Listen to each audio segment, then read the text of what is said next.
फातिमा की रानी माँ, प्रभु यीशु की माँ, आसरा तू ही है माँ।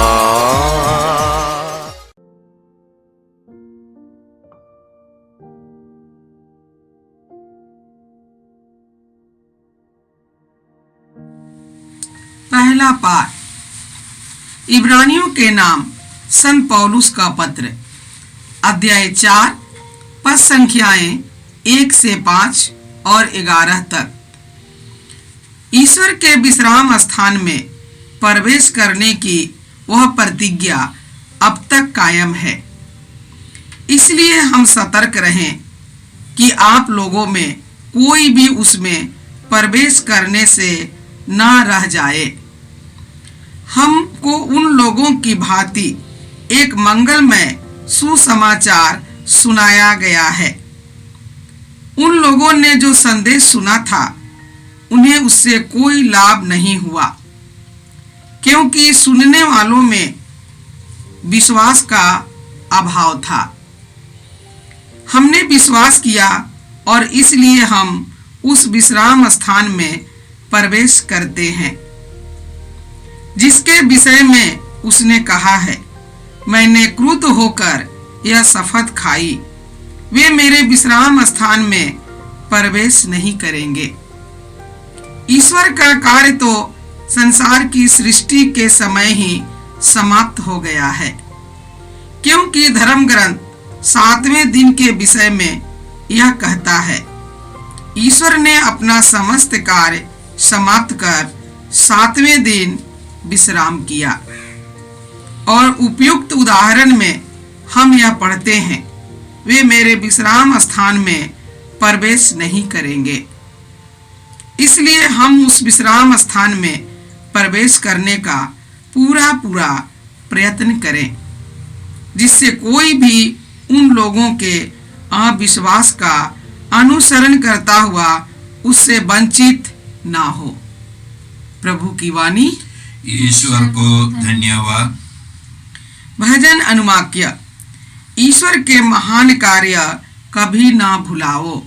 ईश्वर के महान कार्य कभी ना भुलाओ। प्रभु की महिमा, उसका सामर्थ और उसके किए हुए चमत्कार, यह सब हमने सुना और जान लिया है। हमारे पूर्वजों ने हमें बताया है, हम आने वाली पीढ़ी को यह सब बताएंगे। अनुवाक्य। ईश्वर के महान कार्य कभी ना भुलाओ। ईश्वर के महान कार्य कभी ना भुलाओ। आने वाली पीढ़ी भी अपने पुत्रों को बताएं, जिससे वे प्रभु पर भरोसा रखें। ईश्वर के महान कार्य कभी ना भुलाएं और उसकी सभी आज्ञाओं का पालन करें। अनुवाक्य। ईश्वर के महान कार्य कभी ना भुलाओ।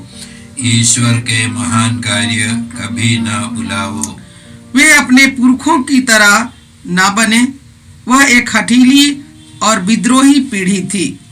उनके हृदय में न तो कोई दृढ़ता थी और न उनके मन में ईश्वर में विश्वास। अनुवाक्य। ईश्वर के महान कार्य कभी ना भुलाओ। ईश्वर के महान कार्य कभी ना भुलाओ। जय घोष अलेलुया। हमारे बीच महान नबी उत्पन्न हुए और ईश्वर ने अपनी प्रजा की सुध ली है। अलेलुया। प्रभु आप लोगों के साथ हो और आपकी आत्मा के साथ। संत मार्कुस के अनुसार पवित्र सुसमाचार। हे प्रभु तेरी महिमा हो। अध्याय 2 पद संख्याएं 1 से 12 तक। जब कुछ दिनों बाद यीशु कफरनहूम लौटे तो यह खबर फैल गई कि वह घर पर हैं और इतने लोग इकट्ठे हो गए कि द्वार के सामने जगह नहीं रही। यीशु ने सुसमाचार सुना ही रहे थे कि कुछ लोग एक अर्धांग रोगी को 4 आदमियों से उठवाकर उनके पास ले आए। भीड़ के कारण वे उसे यीशु के सामने नहीं ला सके, इसलिए जहाँ यीशु थे उसके ऊपर की छत उन्होंने खोल दी छेद में से अर्धांग रोगी की चारपाई नीचे उतार दी। यीशु ने उन लोगों का विश्वास देखकर अर्धांग रोगी से कहा, बेटा, तुम्हारे पाप क्षमा हो गए हैं। वहाँ कुछ शास्त्री बैठे हुए थे। वे सोचने लगे, यह क्या कहता है? यह ईश निंदा करता है। ईश्वर के सिवा कौन पाप क्षमा कर सकता है? यीशु को मालूम था कि वे मन ही मन ऐसा सोच रहे हैं। उन्होंने शास्त्रियों से कहा, मन ही मन क्या सोच रहे हो? अधिक सहज क्या है, अर्धांग रोगी से यह कहना, तुम्हारे पाप क्षमा हो गए हैं, अथवा यह कहना, उठो, अपनी चारपाई उठाकर चलो फिरो। परंतु इसलिए कि तुम लोग यह जान लो कि मानव पुत्र को पृथ्वी पर पाप क्षमा करने का अधिकार है। वह अर्धांग रोगी से बोले, मैं तुमसे कहता हूँ, उठो और अपनी चारपाई उठाकर घर जाओ। वह उठ खड़ा हुआ और अपनी चारपाई उठाकर तुरंत सबोंगे देखते देखते बाहर चला गया। सबके सब बड़े अचंभे में पड़ गए और यह कहकर ईश्वर की स्तुति करने लगे, ऐसा चमत्कार हमने कभी देखा नहीं। यह प्रभु यीशु का परम पवित्र सुसमाचार। हे ख्रिस्त, तेरी स्तुति हो। यीशु क्रिस्त में प्रिय भाई और बहनों, आज का पहला पाठ इब्रानियों के नाम पत्र अध्याय 4 से है। लेखक उन यहूदियों के लिए लिखते हैं जिन्होंने प्रभु यीशु में विश्वास किया था, और लेखक का कहना है विश्राम स्थान में प्रवेश करने का वह वादा, वह प्रतिज्ञा अभी तक कायम है, इसलिए सबों को उस विश्राम स्थान में प्रवेश करना है। इसके पहले यहूदियों को ईश्वर ने नियम कानून दिए और प्रतिज्ञा दी, लेकिन उन्होंने विश्वास नहीं किया। 40 साल तक मरुभूमि में उन्होंने ईश्वर को चुनौती दी, ईश्वर की परीक्षा ली, ईश्वर की बातें नहीं मानी, और इसलिए स्तोत्र 95 प्रसंगे 11 में ईश्वर ने क्रुद्ध होकर कहा कि तुम मेरे विश्राम स्थान में प्रवेश नहीं करोगे।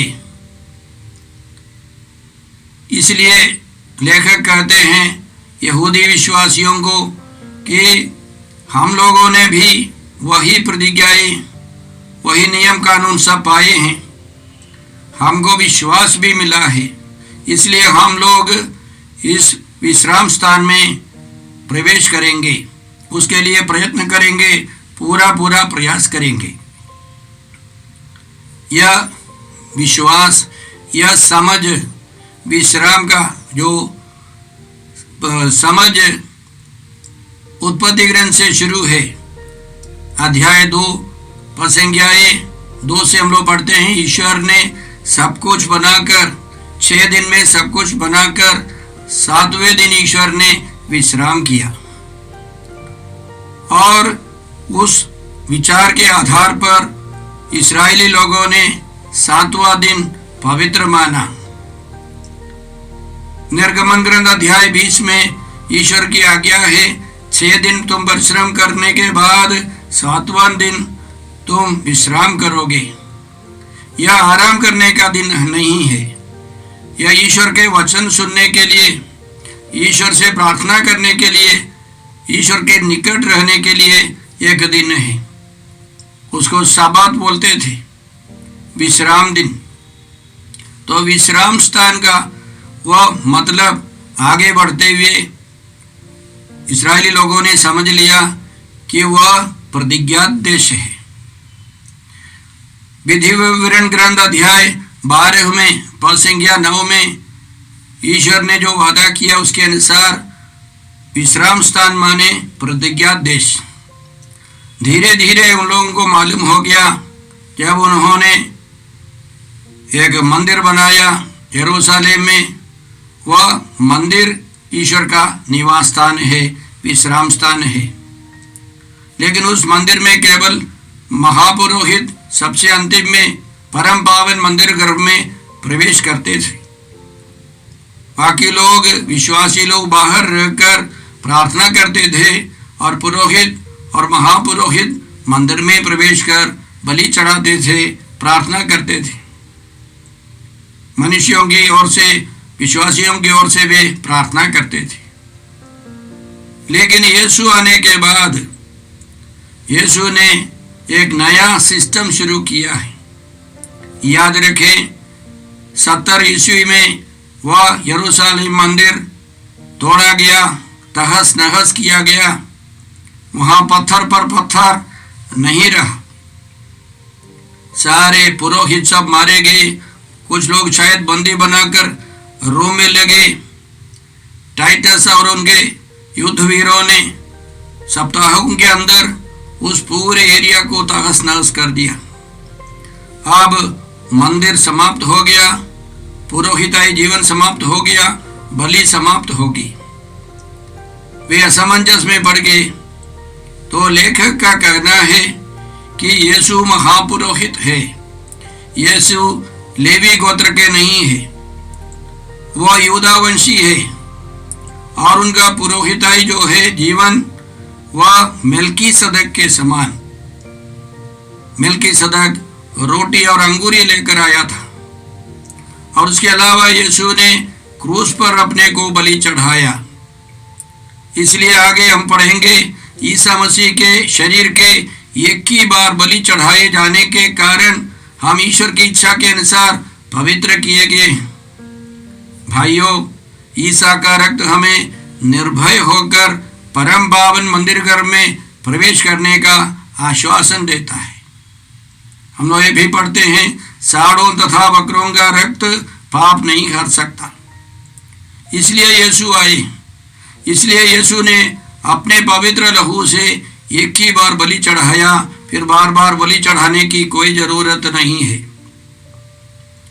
तो हमारी समझ में विश्राम निवास स्थान, विश्राम स्थान या विश्राम का मतलब क्या है? विश्राम ईश्वर के साथ गहरा रिश्ता है। वह विश्राम स्थान जो है, वह हमारे अंदर हम लोग ईश्वर की आराधना कर सकते हैं। एक दूसरा मतलब हो सकता है परम पवित्र यूकरिस्ट। हम लोग बाइबल में भी ईश्वर का निवास स्थान पा सकते हैं। और उसके अलावा हम लोग समझ सकते हैं कि परम पवित्र त्रित्व, जिसे हम लोग अपने चर्चों में पाते हैं, वह हमारा निवास स्थान है, विश्राम स्थान है। आखिर हम समझते हैं कि यीशु के द्वारा हम स्वर्ग में पहुंचेंगे। हमारा स्वर्गीय निवास स्थान वह सबसे अंतिम विश्राम स्थान है, जहां हम लोग परम पवित्र त्रित्व की आराधना करेंगे। तो वह यहूदी परंपरा समाप्त हो गई है। हम लोग एक नए सिस्टम में, एक नए तरीके से ईश्वर की आराधना सबत मनाते हैं। सुसमाचार में हमने सुना कि प्रभु यीशु ने एक अर्धांग रोगी के पापों को मिटा दिया और उसको शरीर में भी चंगाई दी। सबसे पहले उनके विश्वास को देखकर, जो लाने वाले या उस व्यक्ति के सब मिलकर विश्वास को देखकर यीशु ने कहा, बेटा तुम्हारे पाप क्षमा हो गए।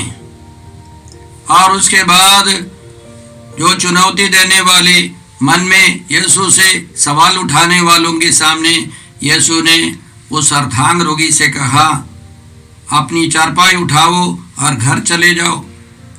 वह उठ खड़ा हो गया, अपनी चारपाई उठाकर ईश्वर की स्तुति करते हुए वो घर चला गया। तो याद रखें, इस संत मार्कुस के सुसमाचार की शुरुआत में संत मार्कुस लिखते हैं, ईश्वर के पुत्र यीशु मसीह के सुसमाचार की शुरुआत, प्रारंभ। तो वे धीरे धीरे हमको समझाते हैं कि यीशु ईश्वर का पुत्र है, यीशु मसीह है, वह सच्चा ईश्वर है।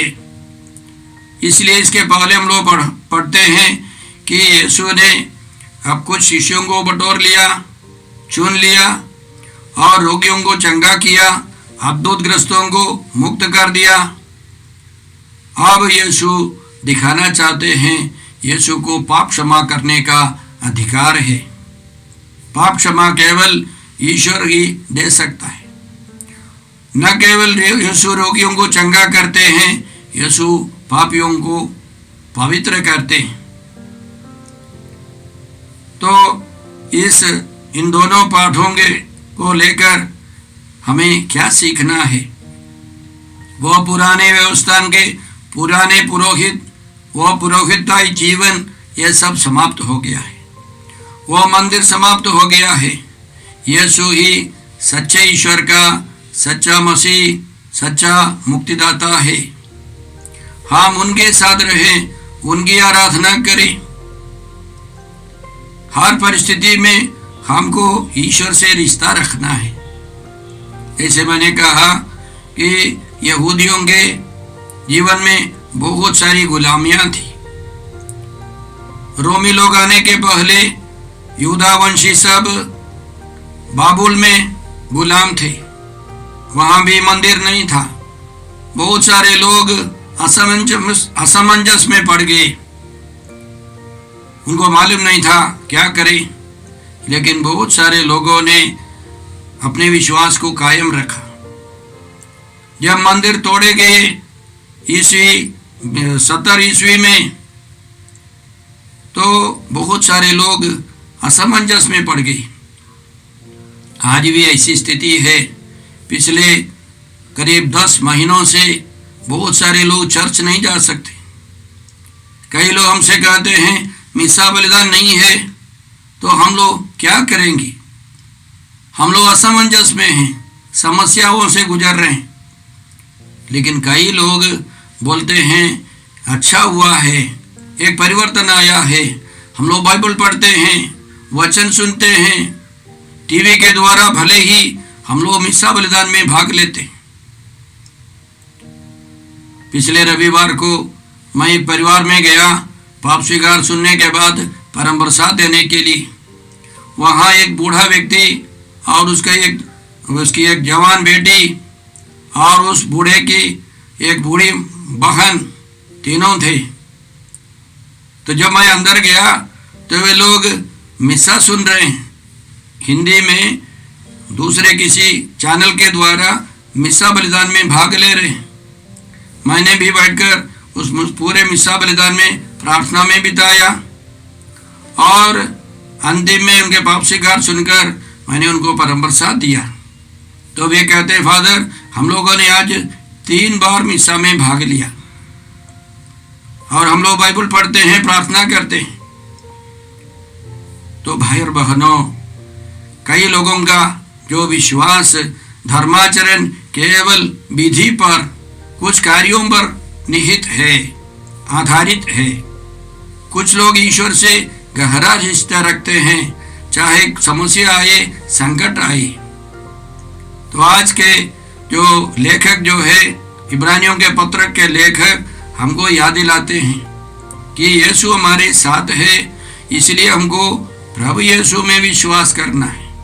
हमारा विश्वास प्रभु यीशु में है, पुराने स्थान के मंदिर में नहीं है। वह विश्राम स्थान यीशु है। वह विश्राम केवल रविवार को हम लोग कपड़े धोने के लिए, पिकनिक मनाने के लिए नहीं है।